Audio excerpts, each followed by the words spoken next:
Welcome to Sweet Life Beat Life. We hope this video helps.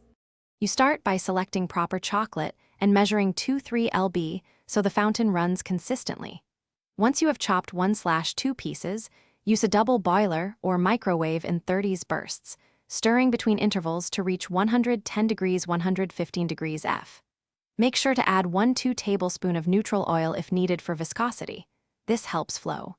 Immediately transfer to the fountain basin while still warm. Then engage the motor at low. You now assemble tiers and center the auger carefully, ensuring seals are snug so no drips form at joints. Once the heater warms the basin to about 105 degrees 110 degrees F, switch the motor on and watch the cascade. The chocolate should climb and spill evenly. If the flow is uneven, lower or raise motor speed slightly and stir gently to eliminate air pockets. Make sure to keep a small ladle nearby for topping off and to maintain continuous flow as guests dip. You finish by arranging dipping items and reminding guests to use skewers away from the auger. Keep an eye on temperature and top off the basin in 1/4 to 1/3 batches to avoid air and feed. If flow stalls, raise basin temp slightly and stir. If chocolate runs too thin, stop and let it cool a bit or remove 1 teaspoon of oil.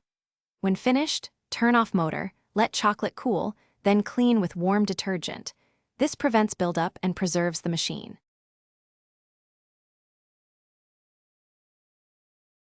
Thanks for watching.